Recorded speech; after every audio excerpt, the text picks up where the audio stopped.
Hello, everybody, and good evening, and welcome to The Big Story, The Roundhouse. So tonight, what we'll be doing is sharing stories between South Mountain Community College, Storytelling Institute, and ASU's Virginia Piper. Before we get started and before we move along in our program, what I want to do is do a land acknowledgement.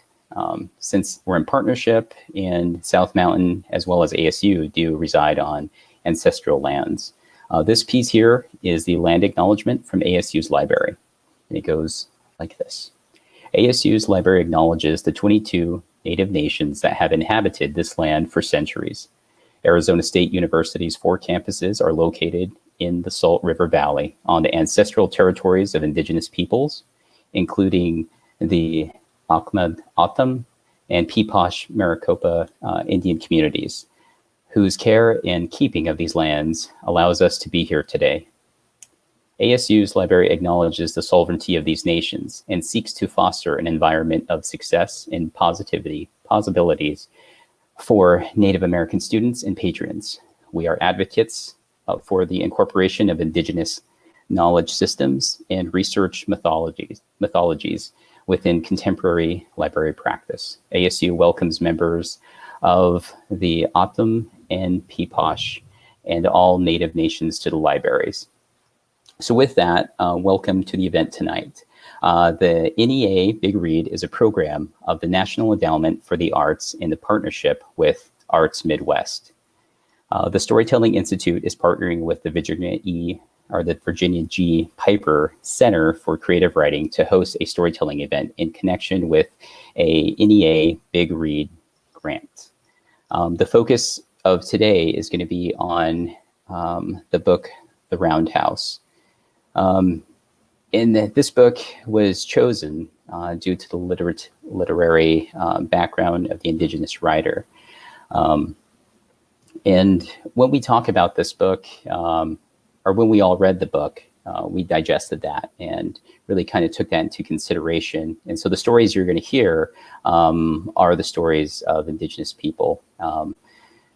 And so what I want to do before I move forward, when we talk about events like this happening in 2021, we also talk about the need to bring awareness to issues going on. And so within the Indigenous community, and something very local here that was brought to light, on a national level a few years ago, was the Missing and Murdered Indigenous Women Initiative. And so what I did in realizing, being the MC for tonight and talking about how do I support that issue and that initiative and bring awareness, within my capacity tonight. So what I did is I reached out to a good friend of mine, Melody Lewis, who who actually is the owner of Indigenous Community Collaborative. And here's what she wrote. And then this is something I want to share with everybody. Missing and murdered Indigenous women is an epidemic plaguing our Indigenous women, girls, transgender, and Two-Spirit. The statistics are alarming and yet are severely underreported. As Native Americans, Indigenous people, we have always been categorized as something else. Indigenous communities come to be the visibly known empty seat at the table. So we are left to advocate for ourselves. As Indigenous people, we assume our inherent obligation to protect our people. So we fight. We fight for justice. We fight to protect. And so the next piece that I want to talk about has to do with creating space and holding that space. So I am going to do a brief intro for Violet Duncan, and then I'm going to allow her up to the stage. So really quick, Violet Duncan is a Plains Cree and Tano from the Cree Nation. She has toured nationally and internationally as a dancer and storyteller. Violet is a former Miss Indian World. Representing all Indigenous people of North America, Violet is currently the Indigenous curator at the Tempe Center for the Arts, where she aims to create space for a permanent program of Indigenous performance and practice. Violet has published 3 children's books, When We Dance, Let's Hoop Dance, and her newest book, I Am Native. Violet has recently joined the family of Random House with her 2 new children books coming out in 2022. And with that, Violet Duncan. Entonces, nitzigasun kayas kisigis that poemio kisagawan nimito that poemio kisagawan nigamukti. I wanted to share very quickly about creating space and participating in making Indigenous spaces in our usual spaces.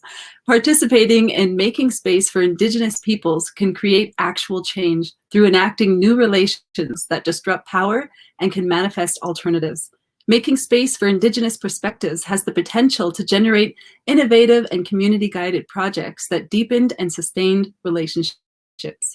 Making native space or making space for Indigenous voices and experiences can cause action and create real social relations and transform the possibilities.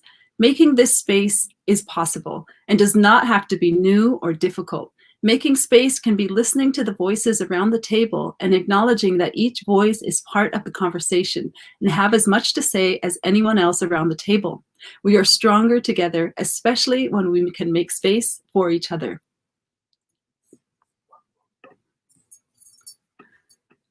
Should I start the storytelling now? Kyle, I'm sorry. I'm going to begin with the storytelling this evening. Now, reading The Roundhouse by Louise was an incredible experience. It was definitely a very opening moment for me as I realized that these stories are not just my own. These stories are intertribal or nation, meaning all communities across Turtle Island. We are all connected through these stories that she shares in there. So coming from Kihiwan Cree Nation in northern Alberta, I am reminded through her storytelling that our story is unique. Coming from the res and kind of cruising around on your freedom, on your bicycle and hanging out with your friends is a unique story that we all share coming from the res, and it's a beautiful experience. As I was reading the story, I was acknowledging that being here, a part of Turtle Island, seeing that connection that we all have through storytelling, through res life, I wanted to share the story about how Turtle Island had come to be. This is a story that comes from the Haudenosaunee people, and it's one of the furthest tribes to the east, and the Mohawk, the Six Nations, goes right into Canada and the United States, and this is a story from their people. There was a time when this world was not yet here. It was completely covered in water. Gaias, they say, a long, long time ago, the world was covered in water. There was only the water beings that was on the water. Up above, there was a whole world called the sky world. And in that world were the sky beings. There amongst the sky beings was Sky Woman. She there was very pregnant with her first child. She was so happy and so excited to be a mother. As she searched around, as pregnant women do, she started to crave something. She craved the roots from the tree of life. There, she went away from her community and started to dig beneath the tree of life, dig for these sweet roots that her baby craved in her belly. As she dug deeper and deeper, she noticed a beautiful sparkling light. As she was digging deeper, the weight of her belly pushed her into her hole, finding out that that sparkling light was a hole to the next world, to our world down below. Sky Woman fell.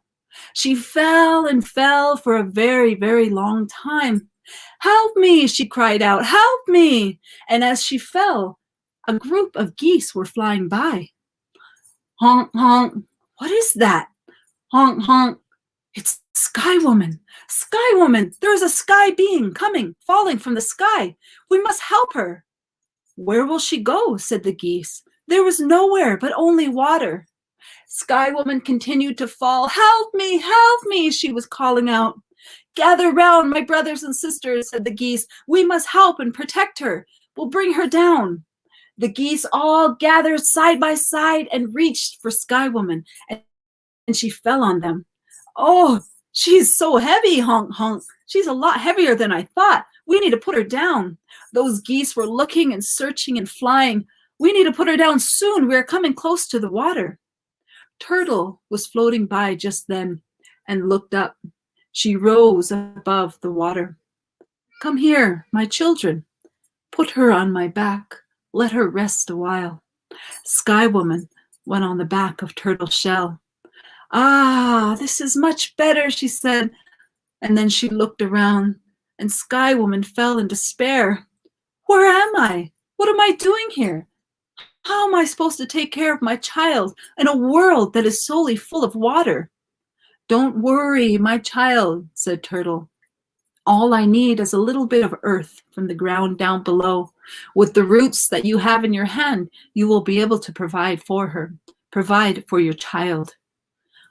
But how will I get the earth? It's so deep, I can't even see the bottom. Just then Beaver came up. Sky Woman, come here. I can help you. I can dig way down deep. I'm a good swimmer. Beaver went down. And he held his breath and he swam and swam and swam. Then he couldn't hold his breath anymore. Bah! I can't do it, he said. I can't. It's way too far down there. Nobody will be able to do it. I can do it, said Otter. And Otter came swimming over to Sky Woman. I can do it. Let me show you how I get the earth for you. And Otter swam down, down, down so deep. And this time Otter could spot the earth at the bottom. But she couldn't make it. She came back up. It's so deep. But I saw it. The soil is there. But I don't think anyone can get it if not me. I am a very good swimmer. I think I can do it.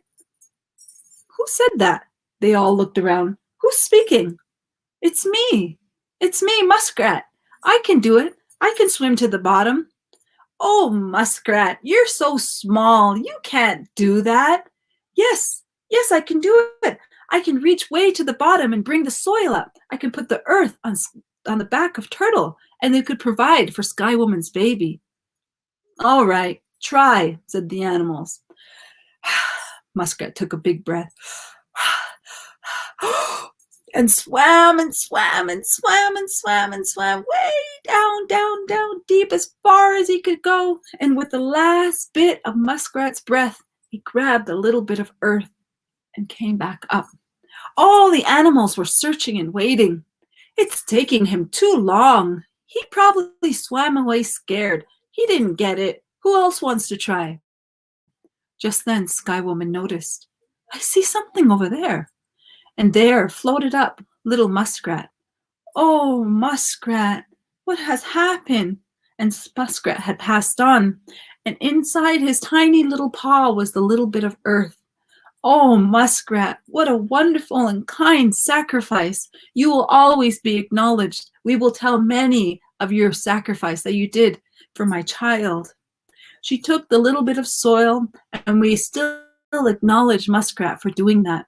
She put the earth on the back of Turtle's back, and she sang the song. Way-yo, way-yo, ya-ya, way-yo. She started to mix the earth with the roots of the tree of life. Way-yo, way-yo, ya-ya, way-yo. Great trees and grass and hills started to grow all around her. We sometimes end the story here, but many stories sometimes begin before that story or end much after. I'd like to continue and share with you how Sky Woman had come to be.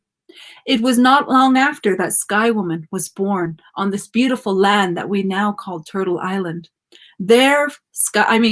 First woman.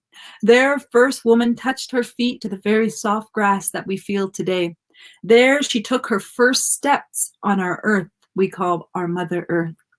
Sky Woman and First Woman walked and learned all the many beautiful things that are a part of our Mother Earth.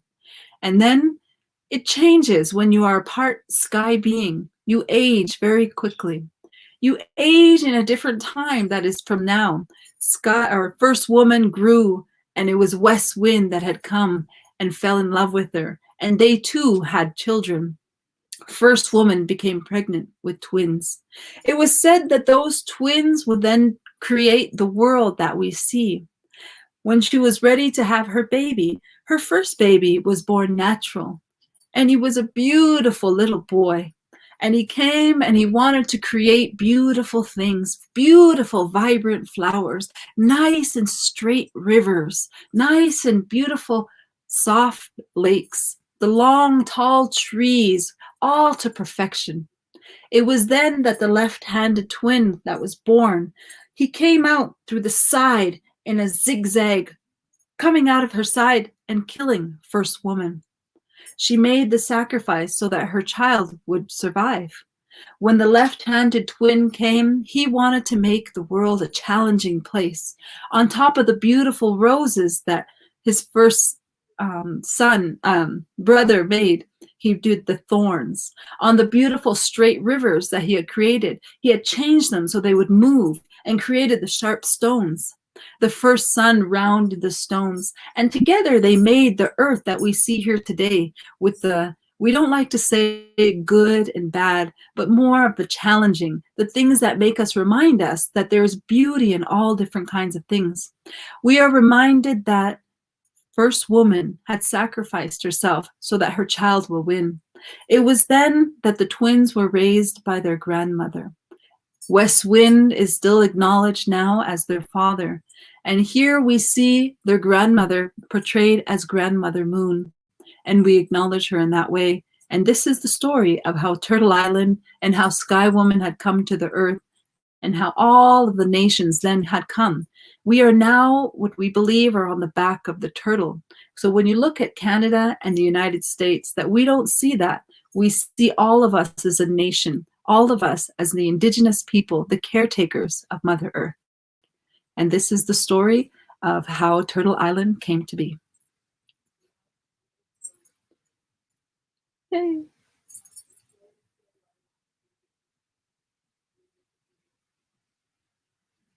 Oh, I can't hear you. Sorry about that. I was just saying you did a great job, Violet. Great job with everything. And along with that, you know, for those of you at home, the audience, you know, if you like it, you're more than welcome to hit that like button, to leave positive comments there. Our back studio is sharing that with us. And so, Violet, thank you very much for putting Turtle Island in perspective. Thank you very much. And now I want to introduce you to our next teller, Kin Duncan.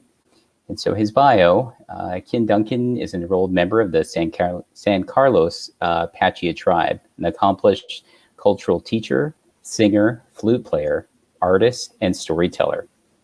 He is a graduate of the Institute of American Indian Arts in Santa Fe, New Mexico. Mr. Duncan is the founder, director of a family business, Yellowbird Productions. Recently, Kin was accepted into the 2020-21 ASU Teaching Artists Program. Among his many accomplishments, Jim has lectured on American Indian cultures across the United States and throughout the world, including the United Nations in Geneva, Switzerland, the Kennedy Center for the Performing Arts, and the Smithsonian's National Museum of American Indian in New York and in Washington, D.C. So with that, ladies and gentlemen, Kin Duncan.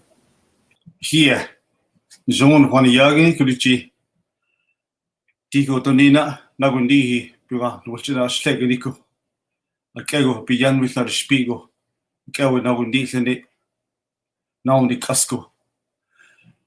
Hello, I just mentioned in my native Apache language, my first language, that storytelling came to me by my grandparents. My grandfather, my step-grandfather, was one of the head medicine men on my reservation. He was a thunder and lightning medicine man. And my grandmother was a clan chief of our clan. And so while my grandfather taught stories through the spoken word, and we, my sister, my two brothers, and I gathered around him as he stoked up a cast iron stove in the winter in our 2-bedroom house. Stories were shared with us. But my grandmother also told us stories in a different way. She told us stories using a string. She took us outside and had us look at the constellations. And she would weave different constellations, what most people call Orion's Belt, and then also the Big Dipper. That's how most people know it. To my people, the Apache, we call it Nakose, always turning. And so from them is how I learned how to tell stories. And all of my stories were told in Apache. And so we read this book called The Roundhouse. And when I was reading it, it reminded me so much of my childhood on the reservation. We did the same thing that those little boys did. We rode our bikes, all beat up bikes. We had so many stickers, we had to fix our bikes all the time. And we also would gather, my two brothers, my little brothers, my cousins and I, second cousins, and we would all get bags and we would meet at my grandmother's house.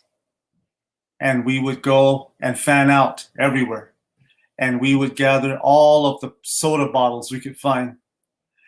After so much time, we all got back together with our treasures of bottles, and we would go across the river, follow that dusty trail down the cliff from my grandmother's house, through the sandbars, in between the willows and the cottonwood trees. We take off our shoes and we'd wade across the stream, put our shoes back on, and continue on through the opposite sandbar, willows, and cottonwood trees. And then we would go underneath the railroad tracks. Finally, we would arrive at the trading posts. And there we would cash in our bottles. And so we would buy more soda, candy bars, and that's all we bought when we were little kids after all that searching for bottles. And so reading the story reminded me of how rich my childhood was. We were not rich at all monetarily. We were very, very poor. So poor that one time my grandmother said, "Let's go get new shoes for you. School's going to start next month." And so she arranged for us to be picked up by a pickup truck from another older couple that had a truck. They came by and we all jumped in. They took us to the border town. While they went shopping elsewhere, they dropped us off on the side of the road. My grandmother got off, said, "Let's go, children." And so we got off, my sister, my two brothers, and myself. We're going to look for shoes today. And so we're all excited. She opened the gate and the sign said, "City Dump." And followed my grandmother in there. She goes, "Get that big stick there. You never know what's crawling around here. Be careful. But all of you, go look for shoes that might be your size and ones that match." And so that was our school shopping when I was growing up. It was hard times, but I can only think of that now as an adult. But as a child, I only remember building forts and tree houses and dams to go swimming in the summertime. And so that story really brought back a lot of memories. It was very well written, very detailed. I could just feel the floor. I could feel the ground that they were talking about. And I really enjoyed reading this book. And it talks about how a woman was hurt and how so many people were so concerned about this woman that was hurt. And so I was reminded that my wife is real special to me. She's the mother of my children, grandmother of my grandchildren. We're never apart. We are always together. We never get tired of one another. We eat together. When food's going to be served, we wait for one another to come to the table and we eat together. And so women are very precious. And so I saw a lot of similarities in the story. And the boys were also talking about Star Trek. As a little boy, I did the same thing. To me, it was a means of escape. You forget about the harshness of present reality by going into a fantasy place, somewhere light years ahead, you might say. And there you find peace, calm, and you pretend you're someone else. And so when they were pretending to be members of the Star Trek crew, I could perfectly understand what they were saying because I did the same thing when I was a little boy. And so I really do appreciate this book. It makes me be more careful about my wife, my daughter, and also about my daughter-in-law, Violet, that I hope they are all very careful, that they are aware of what they're doing, and that they never go out alone at night or towards evening. And so I always tell my boys, be a good Apache. Whenever you're walking, stop, listen, look around, especially behind your back. And when you're going to round a corner, go to the far side. Always be a good Apache and always be alert. Look ahead, listen, look behind you now and then. And so I hope that my wife, my daughter, and my daughter-in-law Violet will always be aware of their surroundings. That's what this book made me realize, is that life is precious and things could happen at any given moment. And so I'd like to share with you a story about a woman, how revered women are. This is from my people, the Apache, and it takes place in a beautiful red rock area called Sedona here in Arizona. It used to be Apache country. Our legends say that the first Apache woman was created at the very headwaters of Oak Creek. And that's where all Apaches began to be in this world. And so I'm going to share with you a story at this time. It's called the Apache Flute Story. An old man was walking down under the forest of pines. Early that morning, the last stars were vanishing from the night sky. As he walked, to the east began a golden, beautiful glow. The sun was just awakening, and then suddenly the sun stretched his arms straight up. You could see the rays shooting up against the blue sky, and the last star, the singing lights, vanished from above. And the old man, wrapped in his blanket with his walking stick, kept walking and greeted the new day. He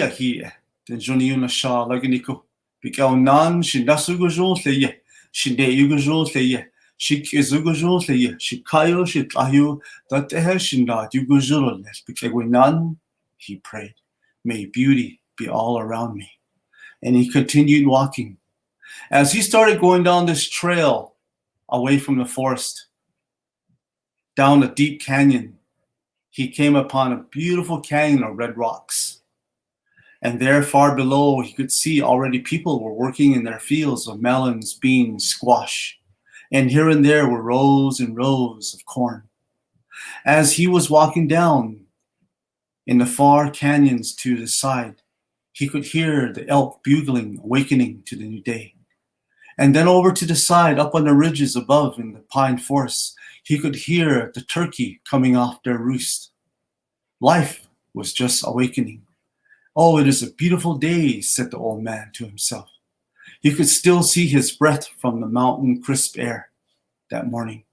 Finally, he arrived at the bottom in his own field of corn, and he dropped his blanket and wrapped it around his waist. And with his walking stick, he made it into a digging stick and began to pull out weeds, cleaning his fields. Just moments passed when behind him came a young man. The old man recognized the voice immediately.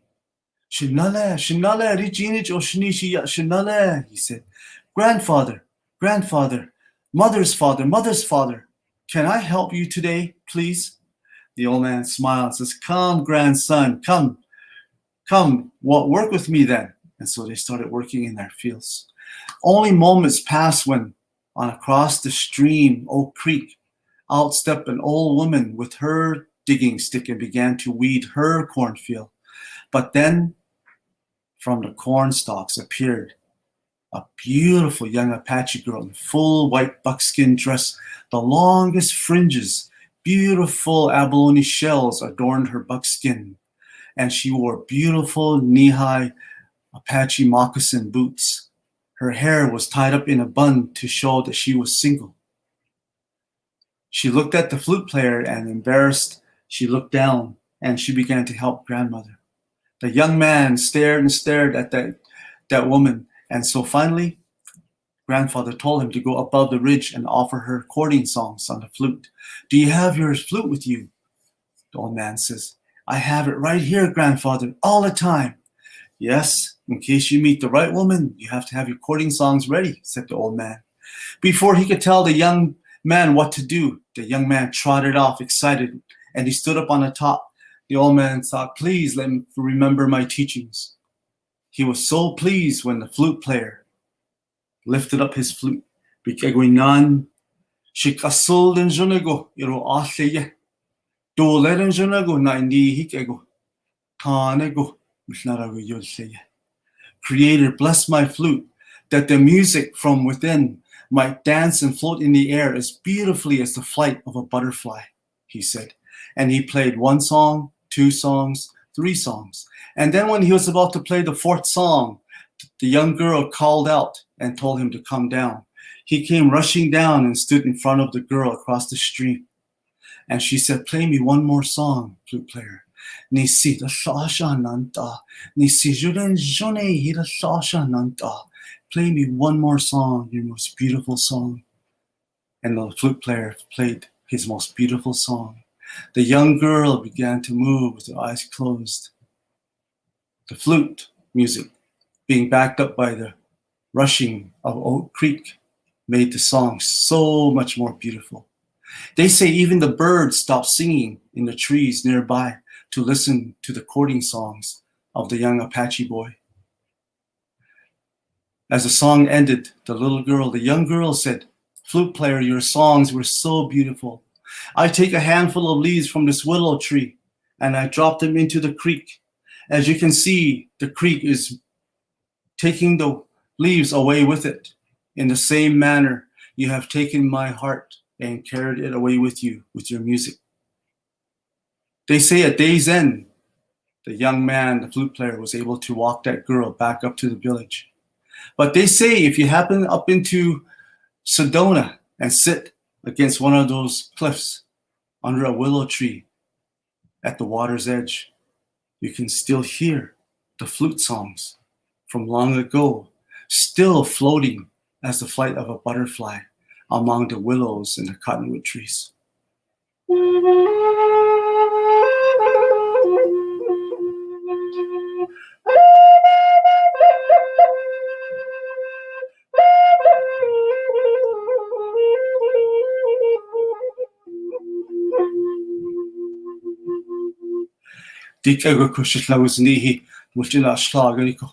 This is how grandfather told me this story long ago.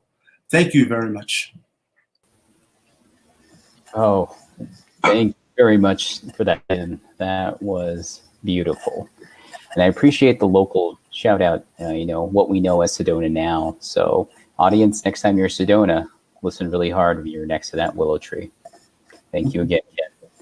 And now what I want to do is introduce you to our next teller, Martha Ludlow Martinez. She is an avid student of her traditional teachings and devoted to preserving cultural heritage. She was the featured teller and workshop presenter for Mesa's Center for the Arts exhibit, Water Equals Life event in 2019, and at South Mountains Community College's first Do and Story event in 2015. She has received various awards throughout her time as a tribal royalty ambassador and has held many titles, including Miss Indian Scottsdale Community College from 2015 through 2016. She also had the honor of singing for President Barack Obama at the Tribal Nations Conference in 2016.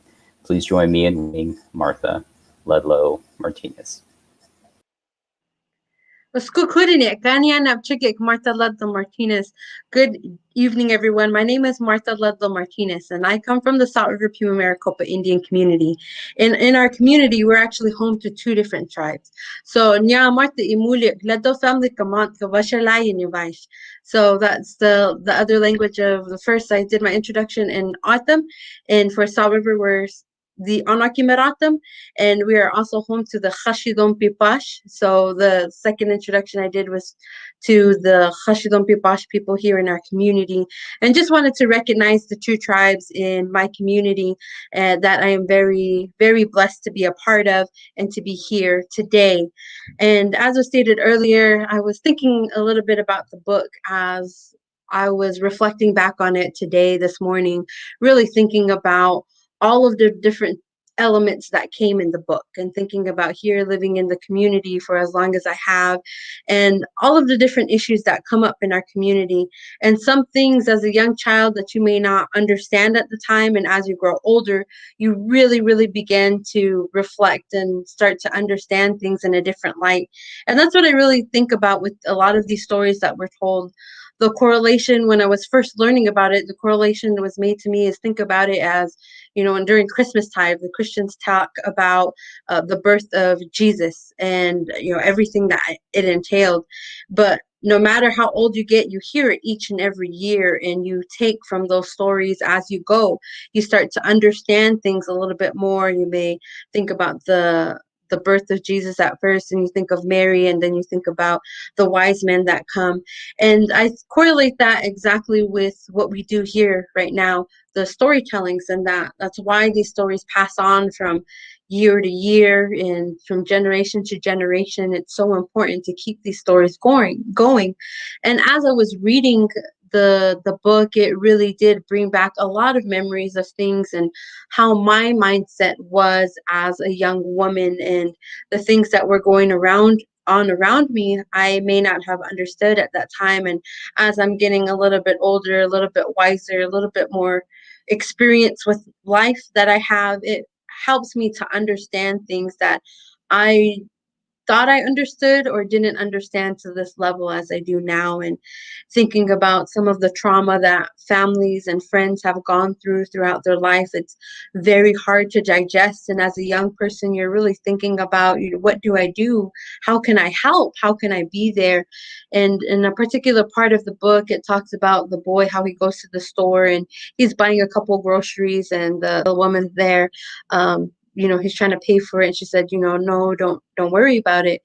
And to me, it just shows when we all come to that understanding and we have that support for one another, it really shows how we can unite and come together. And as that individual is healing, you also realize the pain, the trauma that our young children also undergo, and those elders in our community. And you think about them. And as Indigenous people, I think many of us think of our family first, really thinking about how can we provide for them? How can we give them more than what we had? That's always been the mindset now, and think about how we can better our communities. And that part sticking out to me really, really reminded me of a story that was told to me by one Manuel, and the story is of the kiaha. And the kiaha is the burden basket that we get to wear, and there's a story that talks about how the burden basket became to be. And how it was told to me was that long ago there was lots of celebrations that were happening just as before. You would go to the different village and you hear the music, you'd see the dust clouds come up with everybody dancing, you'd hear laughter, you'd hear children, you'd hear dogs running around. It was such a good time. And that there was this woman that would go from village to village, and she would carry this big bag over her back, and it would tie right here on her forehead to help give her just some support. And as she would walk, she would go in there and she would watch everybody, and she loved sitting there, enjoying the music, enjoying the environment, the laughter that was happening. And what she would do is she would pick things out of her bag and she would hand it to different people. And in her bag, those items she was handing out was food items.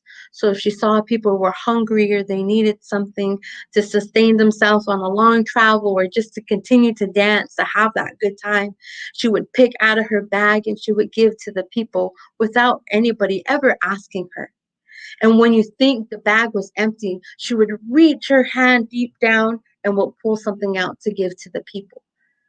And just like before, she would continue to do that at each celebration that happened, regardless of the length of the travel, she would continue to give to the people.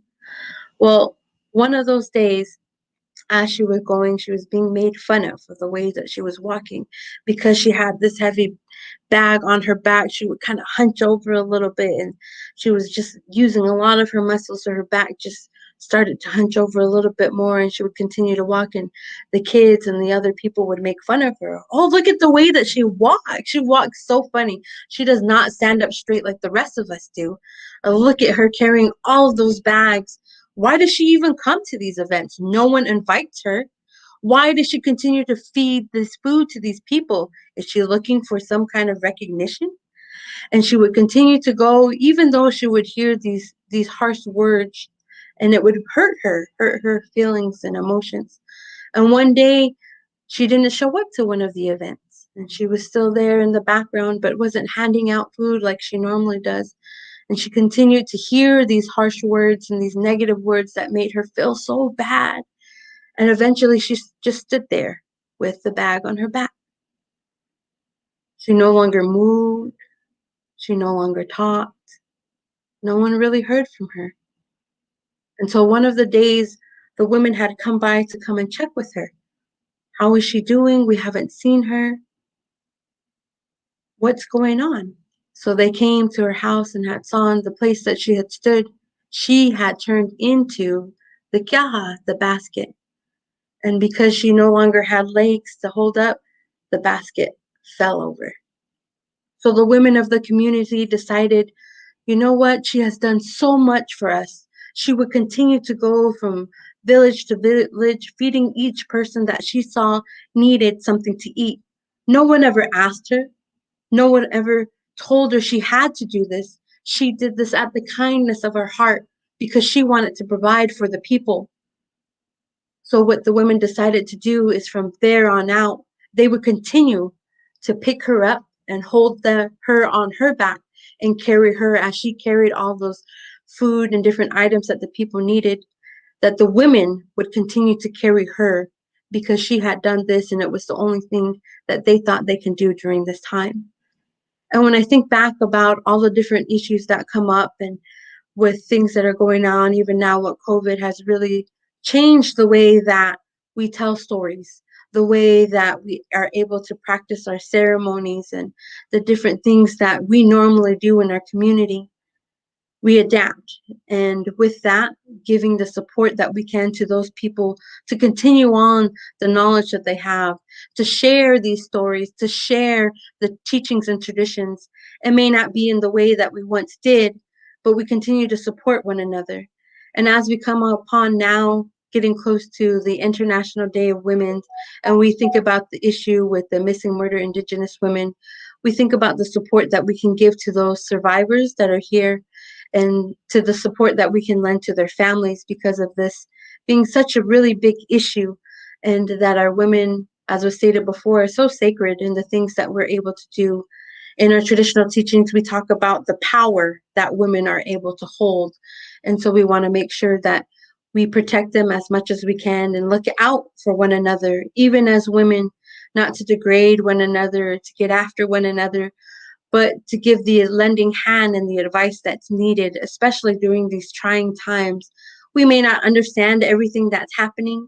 We may not know the ins and outs of what's going on, but the least that we can do is support one another as we continue on with our lives and give the little piece of happiness, whether that's a loaf of bread that we can come over, some stew that we made for their family, or just asking them, do you need anything from your home? Or you know what, I'm going to drop some water off to your home. That's the least that we can do to support one another. Thank you. All right. Thank you very much, Martha. That was a great story. And also the message to help heal within the community. Thank you very much for hammering that home for us. Appreciate it. All right, so now the last but not least teller will tell, which is me. So hello everybody. Yate she Kyle Mitchell Yinshia, Twitchini Nishle, Nakai Basichin, Kaya Ani Deshiche, Nakai Deshinale, Shiche A Jim Mitchell ya, Shimasana A Eileen Mitchell ya, Shima A Diana Mitchell ya, Kitsui Bitwa, Ado Chejnadozi Denasha. So hello everybody, I'm your MC for tonight, and it's my turn to tell a story. And so in thinking about the book, The Roundhouse, and really kind of looking at it and dissecting it, often what we do is we try to find, where we can relate and how that integration happens. And so with that, here's my story. So in Indian culture, long ago, after our emergence here to this world, there was Changing Woman. And Changing Woman is a crucial foundational cornerstone to Dinik culture. And doing so, Changing Woman created the clans. And so I reference my maternal clan, which is Twitchini. And now what I want to do is share a story with you about the woman who I inherited Twitchini from. It was in 1965, my mother was 8 years old. And she was sitting in a Ford truck with a bench seating. And then the driver was my Che, her father, Jim. And the one thing that Jim and and my mom loved to do was, just like all little res kids around the world, they loved to go to the store, right, and get snacks, because that's where you go to get whatever you wanted, especially if you're going with a grandparent or a parent. So one thing my Che would always get for my mom was actually Coca-Cola. The old Coca-Cola ones, not the new cans we see now, they're aluminum, but the old ones, right? In the bottle that are perfect when they're nice and chilly and crisp. Well, that's what my mom loved. And she loved it at first, like it was just something she enjoyed. But every time she went to the store with her dad, he would always get her a Coke. So guess what happened? It stuck. So the whole family now buys my mom Coke all the time. And my mom, of course, just embraces it. She loves Coca-Cola. Every winter during Christmas, myself or one of my sisters get her some type of sweater, right? Some type of memorabilia. And so this past Christmas was my turn. So I got her a nice old retro Coca-Cola symbol sweater, and and that's what she loves. And another part, when I think about the woman who identifies and who emulates that Twitchini understanding and those foundational pieces, I think back to when I was about 12 years old. I was about 12 years old, up in the high desert in Winslow, Arizona, to be specific. And my mother was a paramedic at that time with IHS services in Winslow. And one thing my mom would always be asked to do, since she was a certified trainer, was to offer classes for first aid as well as CPR. And so all of these people would sign up. A majority of them were firefighters who need to get recertified, police officers, and a lot of IHS employees. And so my mom would do these workshops in the fire station in Winslow. Right behind where the giant red fire trucks are, there's this room that they use for training, and that's where my mom would teach those classes. And my job with my mom was touting around these giant, ugly retro suitcases that carried all of the dummies and all of the other equipment that she needed. And guess what? When there wasn't many people available in those classes and there was an odd number, guess who was the stand-in? This guy.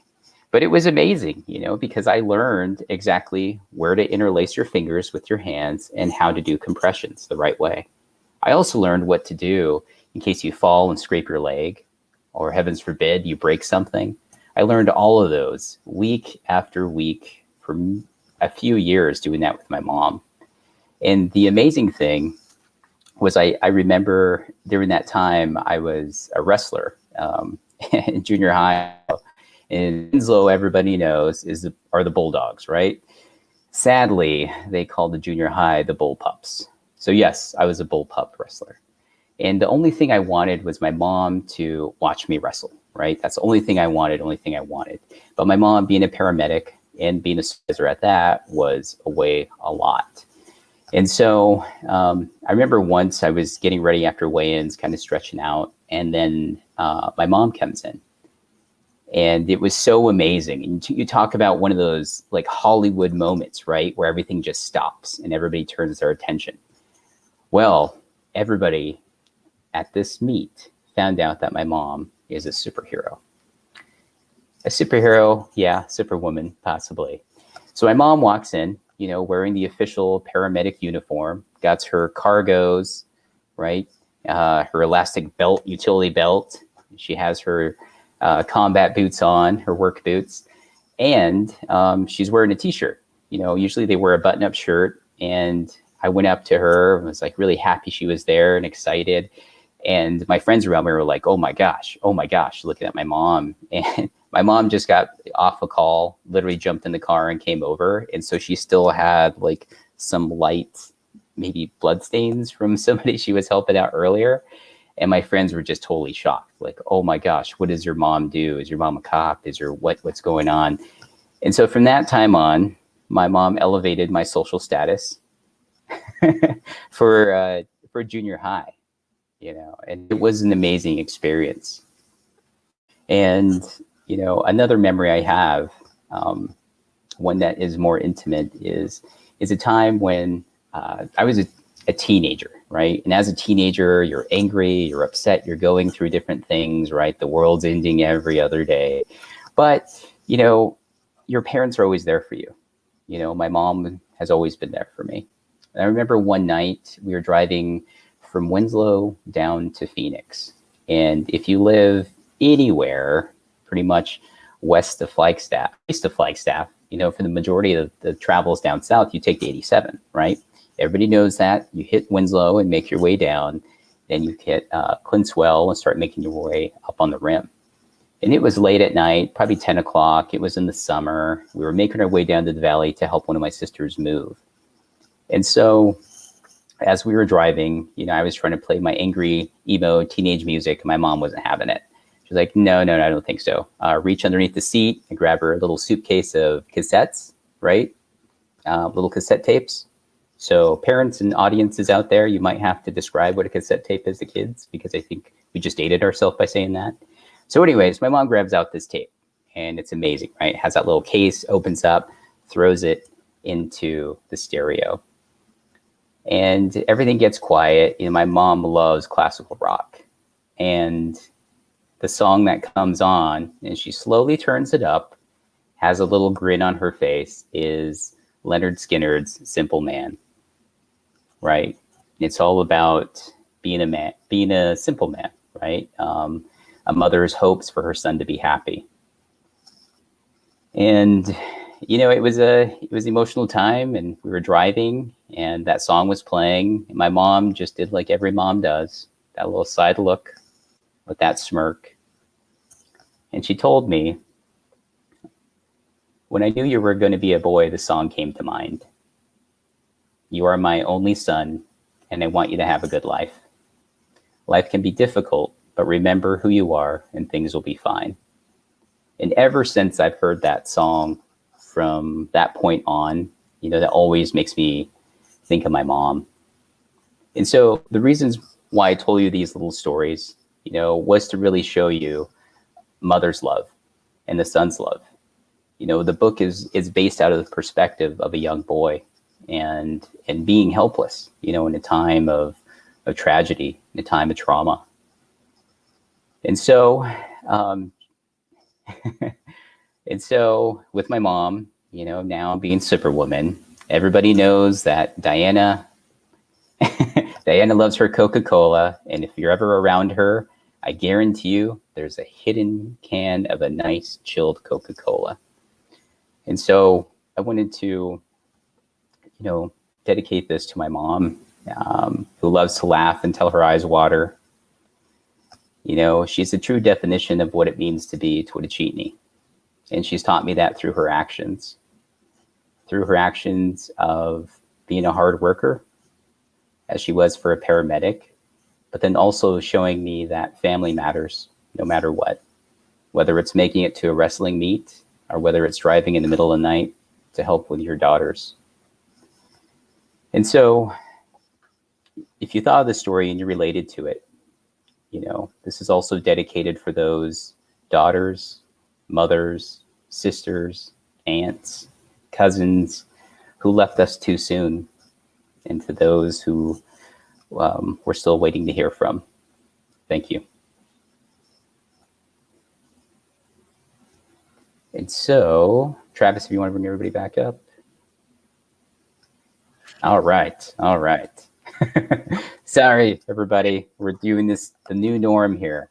So I hope everybody enjoyed, our stories and what we talked about. And we're now going to launch into our Q&A portion of the show.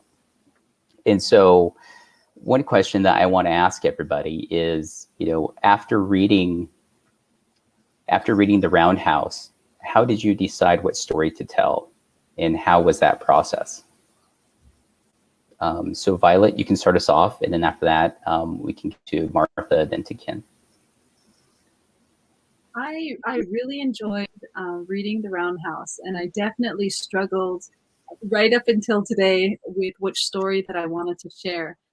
Because originally, reading the story, the first thing that struck me was MMIWB, which is Missing and Murdered Indigenous Women and Girls. There's not one Native person that I know that has not been directly affected, or having a friend, a sister, a cousin, a daughter that is missing or murdered, a woman or a girl. And I've had friends since 1995 was the first time that I kind of heard murder before, because that's how old I was. And I won't give out my age, but I was in elementary school and a girl was murdered. And it's a rude awakening. And this is the realities that we go through. And with my daughters, I know that it's 1 in 3 women will be assaulted in her life. And having 3 daughters, that just directly affects me, because one of them could be assaulted. And this book brought back a lot of that. And I realized that this is such a huge red flag that needs to be waved, to be acknowledged, that a lot of the statistics are still not accurate because we're not sharing the details or going to the police. And so I know I wanted to talk about how important our women are, how valuable they are, how many stories and songs and dances that we have in honor of them. So as Indigenous people, the women are the backbone of our community. So I wanted to share a story that celebrated our women, that shows that they are how we are all here. And then there was the buffalo story in the book. And I wanted to share the story about Mastasini, which is the buffalo mountain that's here in Canada. And so it was a huge wrestling. And the more I talked about the book with my eldest daughter, who was 11, the more I felt that this topic needs to be discussed. And so that's how I chose my woman. Thank you for that, Violet. Appreciate that input. All right, Martha. Yeah, for me, it was kind of the same. I thought I was going to tell another story, and then reading today, I kind of left that last paragraph out. And after reading it, it really made me think about all of the things, like from a young child to now. I'm a new mother. My daughter's going to be 2. So it really did make me look back on my views as a younger person, maybe when I was like 18, when I was a child, and where I am now. It really helped me to see the development that I myself was going through. And so when I was looking back on that, I was thinking about all the different issues and being around those kind of things. And in my community, we had a really bad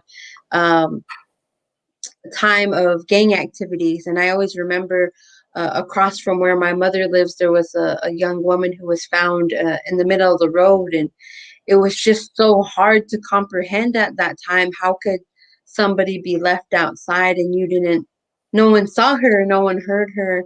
And it was very difficult for me trying to grasp that concept. And so I was reading the book and listening to, the love between her husband and how much that hurt him and the changes between that. You really think about the dynamic in the family. And so when I was thinking about that, how do we get through these things like this that are so egregious? And you think, how could somebody have do this to somebody else? And so when I was thinking about it, I was thinking a lot of the support that I have and the many things that I've gone through in my life and in the community, how we all really come together to support one another.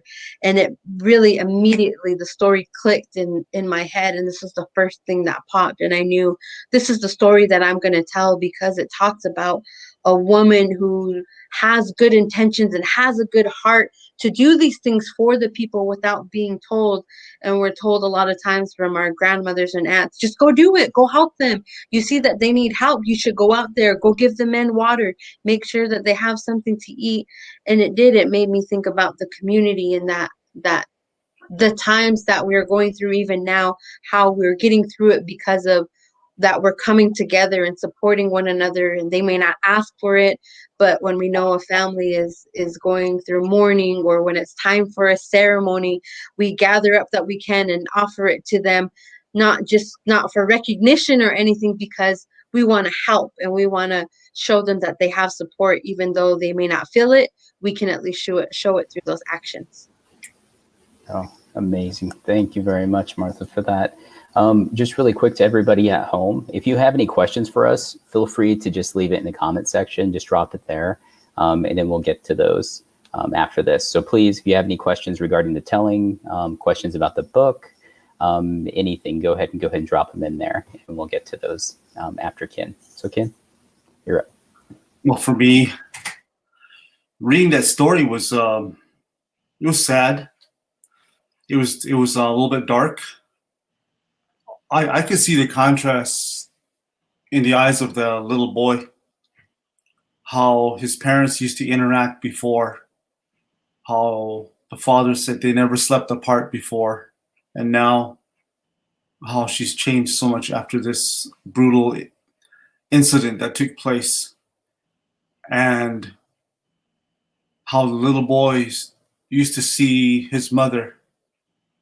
She used to always cook. She used to always be so active, so alive. And all of a sudden, she just goes into a cocoon and stays in her room, and everything changes. And so for me, right away, I wanted to rein into my thoughts about this story, all the good, beautiful things about a woman, about how, as Native men, we are given the flute.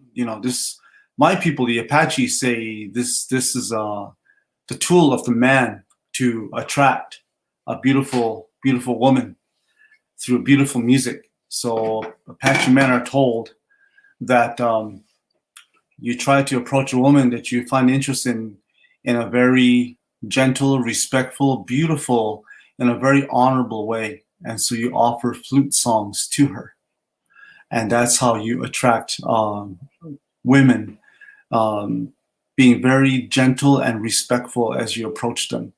And so this was the appropriate story for me, because it just showed how the old man, the grandfather, from his teachings to his grandson, he was able to see the fruition of all those hours of sitting with that young man and making his flute for him and teaching him how to play it. And then he's able to accomplish his task that he had been waiting for all that time, waiting for the right girl to play the flute for. And so that painted more of a beautiful, beautiful picture in this kind of dark story about reality. I know it was dark, but that's also a part of this life, sadly, and it does take place. And I think more so with Native women than with most other women lately, And so I wanted to paint a blue sky and nice red cliffs and ridges and a small, beautiful little creek called Oak Creek and beautiful green willows. And I just wanted to create beauty in that very stark, dark story. So I wanted to rein in good medicine. Nice. Thank you, kid. Thank you. Yeah, I think the approach that I took was the same. I read it and it was a little too close to home. I actually had a hard time trying to think how I could provide a story, and I mean that by the context of, how do I support from my point of view? What's my connection to that? And so that was how I crafted my story, because I identified with Joe the most, right? Being a young boy going through these events and kind of feeling helpless, but at the end of it, it was all about a mother's love, So I think that's something that I just wanted to highlight, make that universal, because whether they're Indigenous or not, females, mothers are important. Everybody can relate to that. So it looks like we have a few questions.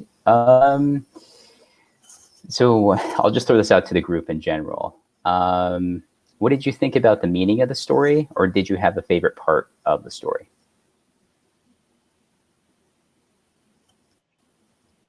Whoever wants to go. I will. What was the question? I'll go. Oh, sorry. What was your interpretation for the meaning of the story, or what was your favorite part?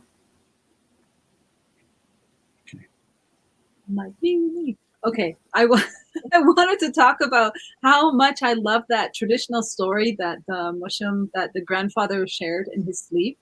I thought that was hilarious, and how he had to come back and wait for him to fall asleep.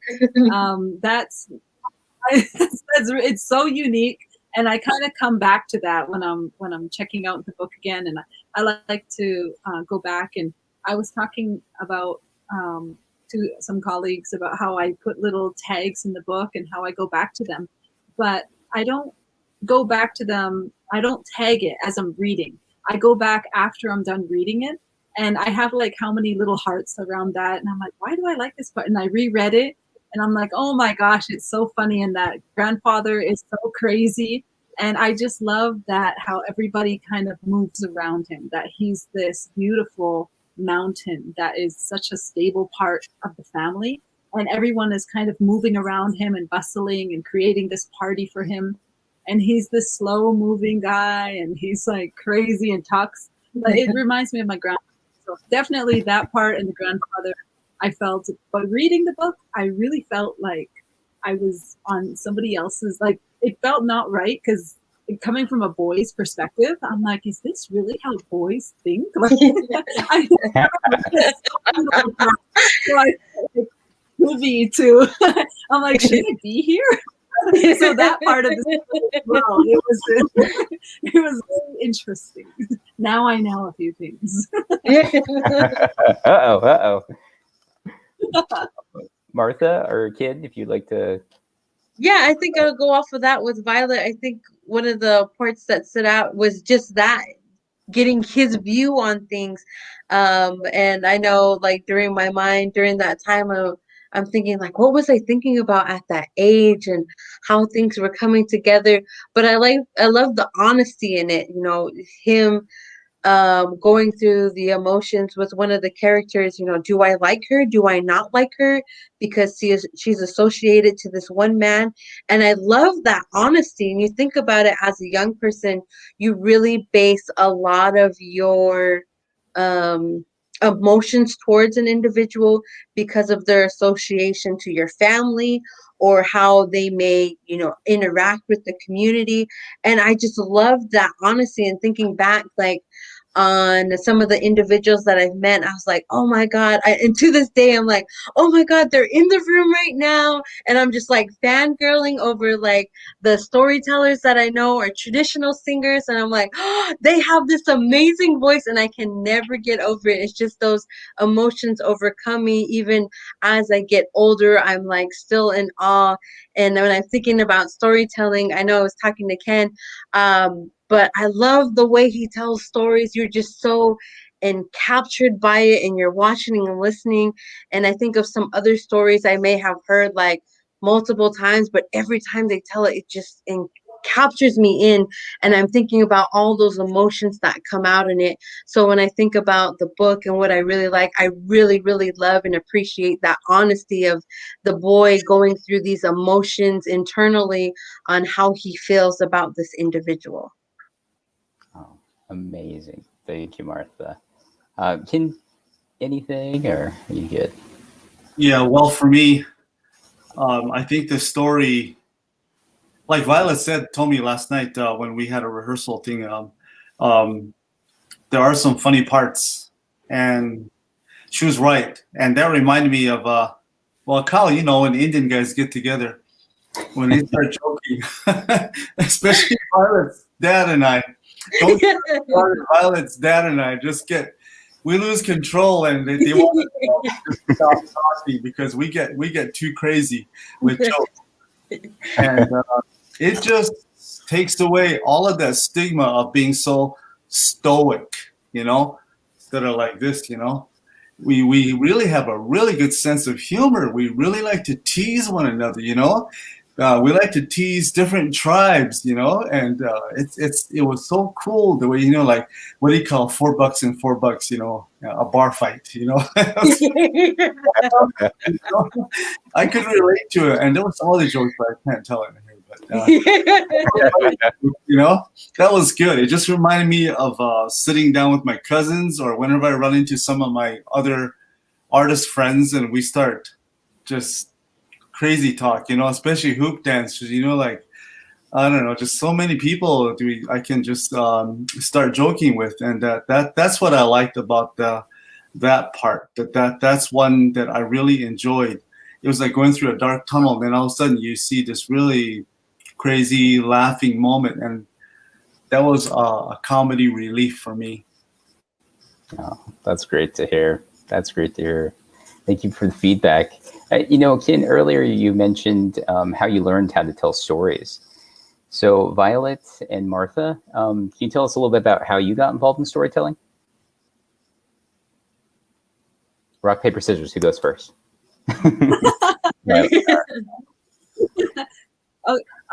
Well, my parents are both storytellers, and my in-laws are both storytellers. So I'm just surrounded by storytellers. I mean, I was actually asking my grandmother in the language, how do you say storyteller? Because I want to introduce myself as a storyteller. And she goes, well, who's talking? And I'm like, me, I'm talking, I'm as me. And she's like, well, depending on who you are and where you are, we're all storytellers. So you can't just be you and be a storyteller. And I was like, I am offended. I am a storyteller. And that reminded me that, you know, our children are storytellers, our grandparents, our cousins. And there's always a good story to be told. And if you're listening, I feel that that is what makes a good storyteller, because you never know when you're going to get a story. And a good storyteller is kind of like always on alert and has their little radar out for when somebody's ready to tell a story. And a storyteller will kind of buckle in and be like, let's go. What do you got? What are you going to tell? And I think that's how I became a storyteller, because I started to kind of hang out with people who started to tell stories, and I would hear their stories, and I would come to festivals. And when we go to festivals with my children now, I'm like, shh, quiet, you're telling a story, you know, right in front of a bunch of kids with me.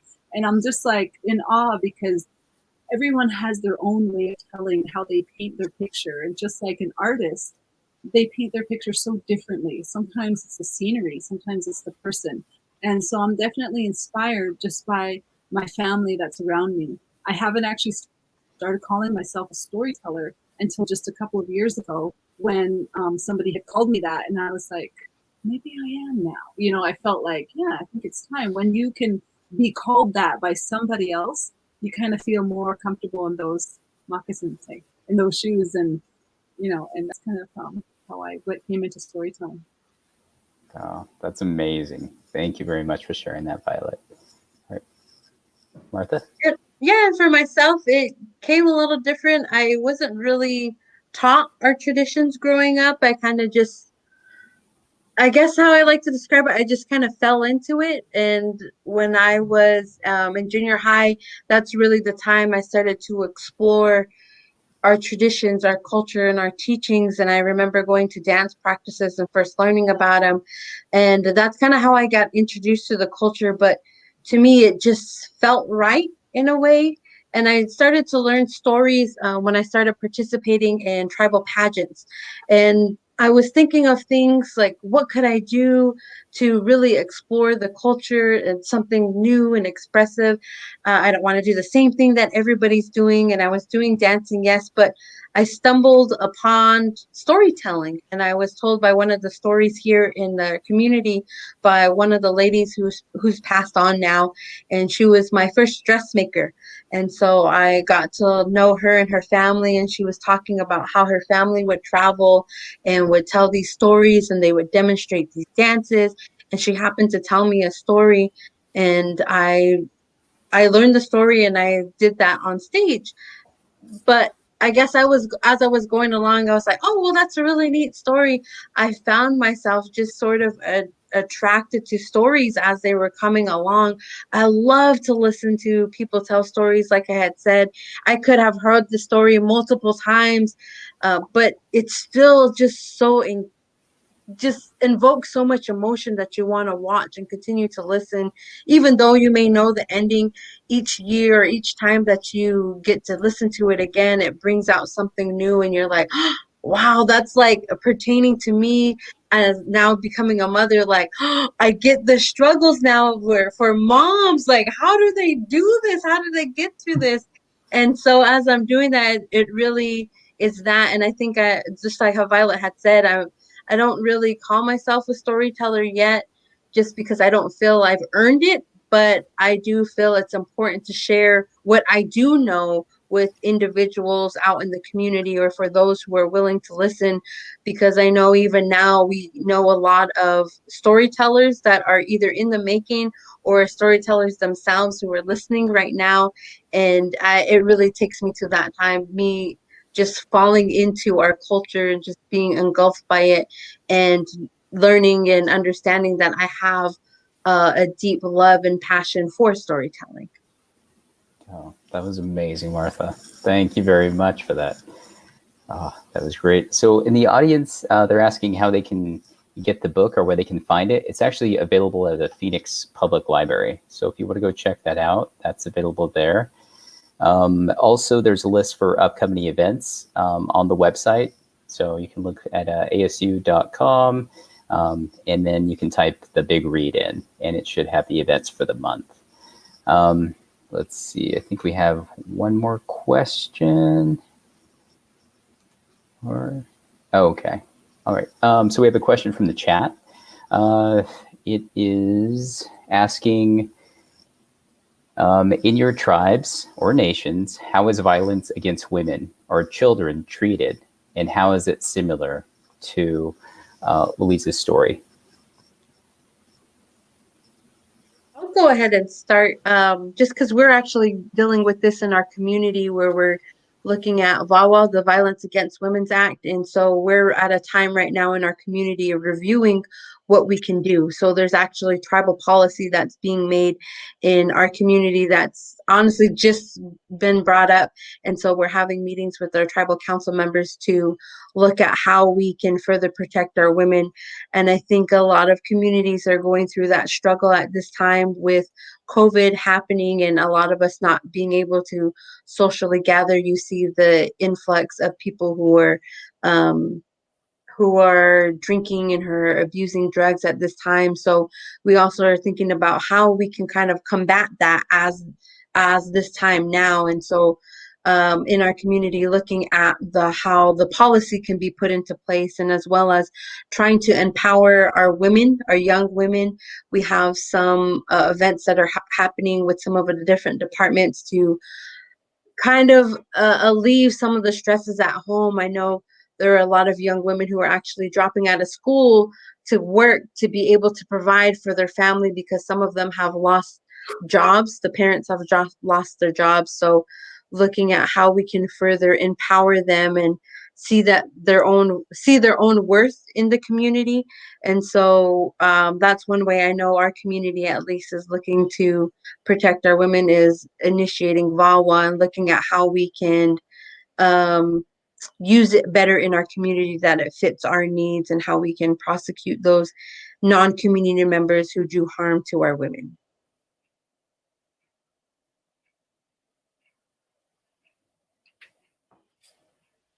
There. Thank you for Ken. Thank you. I just wanted to talk about what Arizona is doing that on the Senate floor. It's called HB 2098, and it's the mandatory reporting of missing children, just passed the House floor, and this was just last month. And now there is what just passed, I think it was just on Thursday, I'm trying to pull it up. They just passed the House. So it's a bill now that will be funded that we could finalize those statistics. So right now they're saying that it's 1,506 cases, where originally it was only 115 cases were known. And so they're saying it's, you know, it's a huge flaw.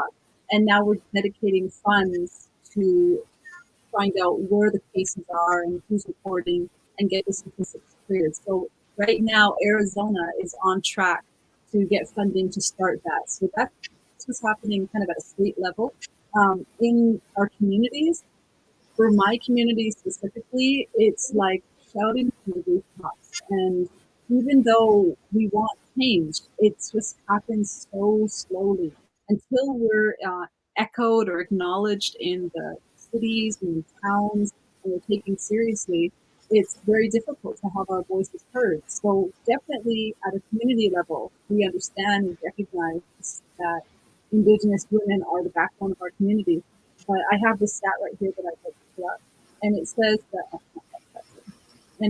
here that it's 84.3% of Native women who experience violence in their lives. They're at the hands of non-Native people.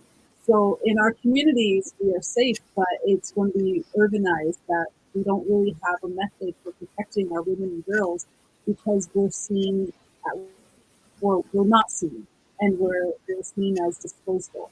And so right now we're trying to change the narrative, but it's just very, very slow. And I think that in all avenues, community level, state level, across the border into Canada and the United States, that if we all pull together and continue talking about the issues and the statistics, that's how we're going to get our voice heard. So it's events like tonight that is getting it out there, and books like Louise talking about it. And I think that when I heard a lot of people talking about this book, they would kind of talk about the son and his relationship with his mother.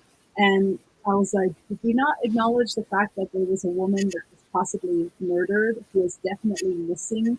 And are we gonna follow up?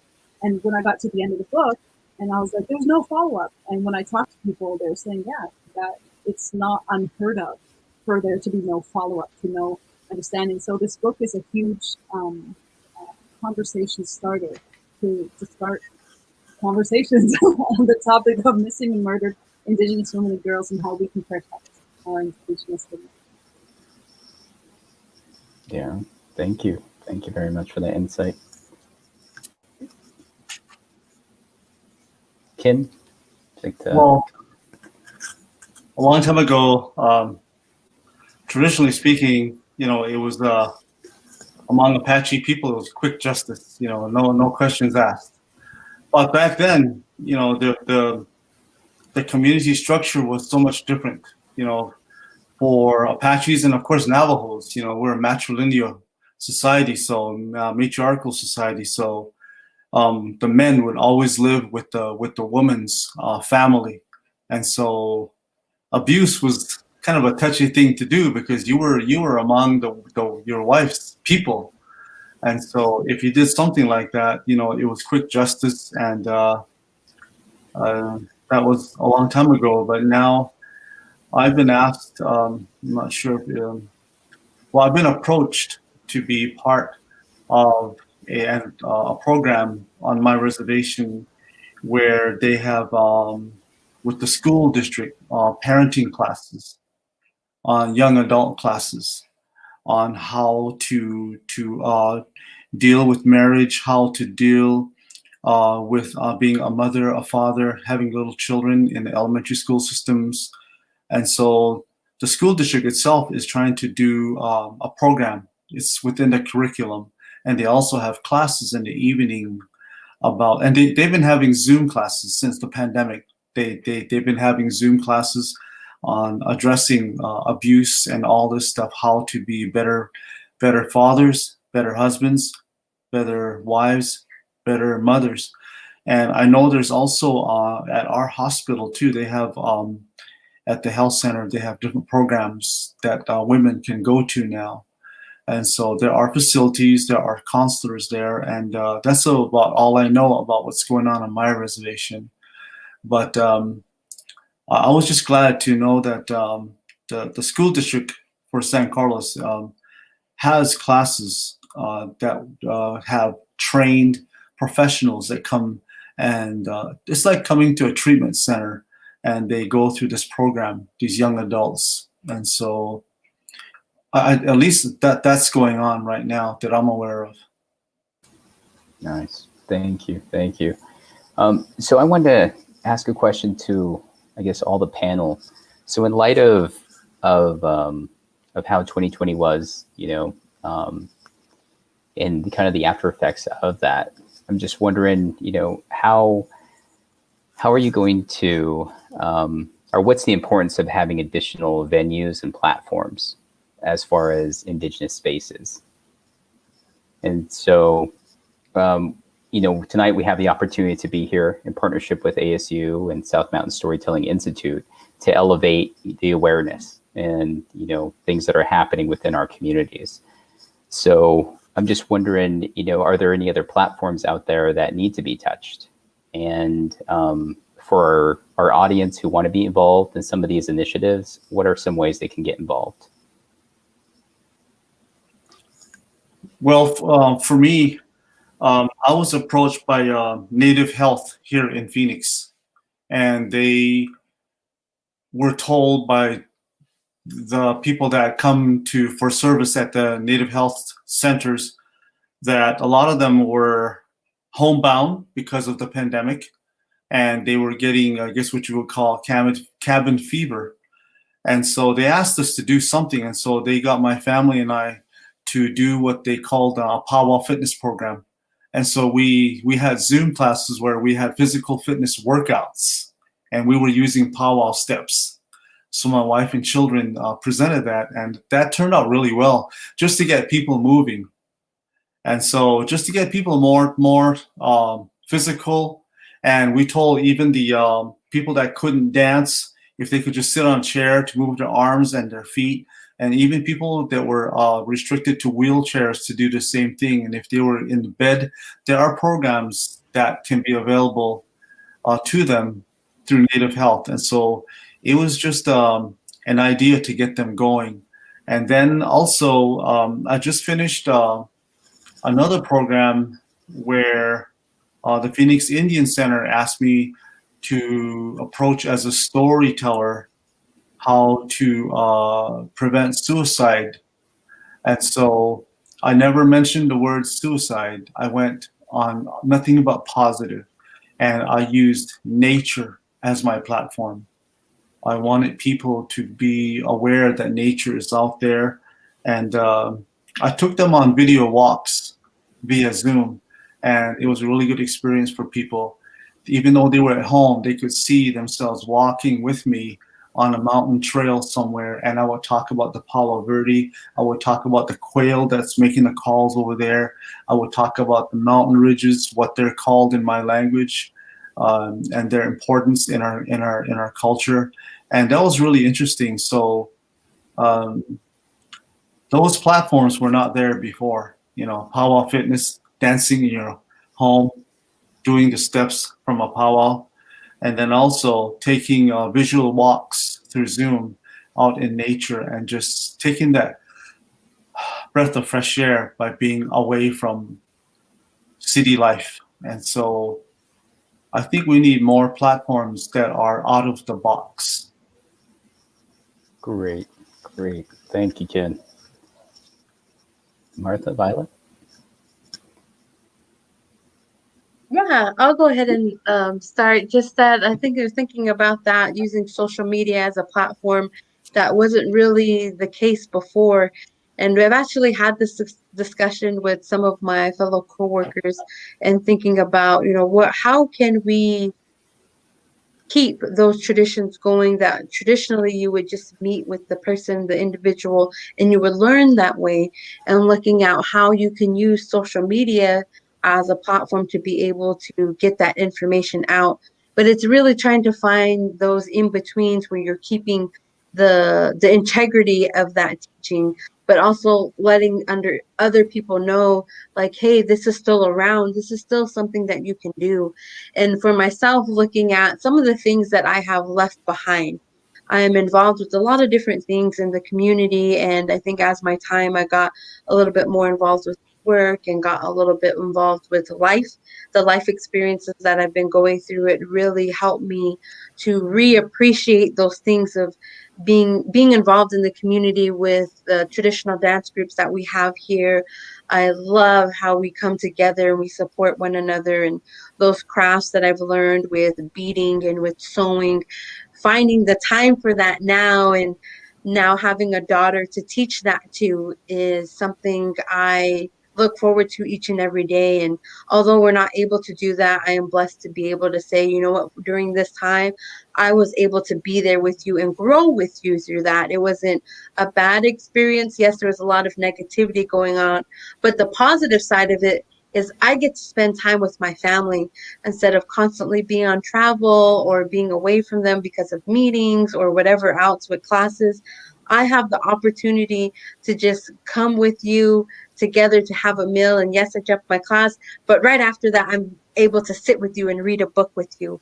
So using social media, that platform to learn and to take part of things like this is something new for me to be able to do, but it's a way to connect and to share what little piece I do know with those who are willing to listen and willing to learn.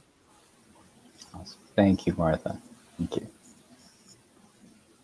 When I think about creating space for Indigenous voices and Indigenous experiences, I can't think of an avenue where there shouldn't be there. I think about the expert knowledge that my grandparents have and that my parents have.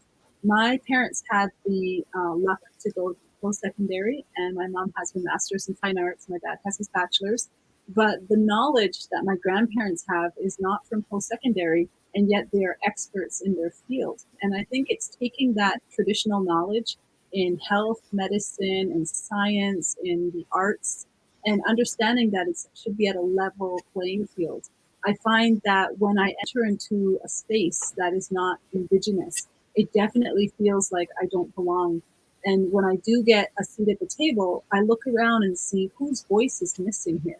And we need to look out for each other as Black, Indigenous, and people of color. We need to remind ourselves that it's not, once our voice is there, let's look around and see who else is missing. Definitely as a mother, I would have my baby in the cradle board and in the moss bag. Lots of parents, especially being a performance on stage, lots of parents would come and they would say, oh, your baby, you're suffocating your baby. It's too tight. Your baby can't do that. Oh, and the baby would be like smiling and a little brown face. And I'm like, I think the baby's okay. As a young mother, though, I definitely second guessed myself, thinking like maybe the moss bag is not good for baby. And they would say, let the baby free. It's too tight. It's too hot. And I would talk to my mom and I would talk to my grandmother, and they would be, don't worry about them. They've always said that. And now they have a swaddle zip bag that looks just like a moss bag, and they have a carrier that looks just like our cradle boards. And I'm like, this is not that long ago. My eldest is 11. So 10 years ago, they were making fun and worried about expert knowledge that has been here for thousands of years on how we care for our children. And I think making space just for Indigenous voices and experience all across the field should be something that is acknowledged more. And I'd like to see more of our grandparents kind of being taken more as an expert, more as a professional, and so their voices are heard, because they have such valuable knowledge that I worry when they start turning 80 and 90, then I'm like, I get greedy and I'm like trying to hang on with them because I know that it's only a little while that, or a short amount of time that they actually share, that they feel good about sharing because of our history. And when I get that story or that little bit of knowledge, I just take it like a blessing because it's so wonderful to get this knowledge that's been handed down from grandparent to finally a grandchild to finally their great grandchild to my children. So that's how I feel about creative space. Amazing, amazing. Well, thank each one of you tonight for holding the space and for sharing this platform with myself and the audience, and also giving them an Indigenous perspective on the Roundhouse. So I want to say thank you to ASU, Virginia Piper Grant, as well as our South Mountain Storytelling Institute on this collaboration. And so stay safe, everybody. If you want to check out the book, remember it's available with the City of Phoenix Library. Thank you and have a good night. I'll go on that.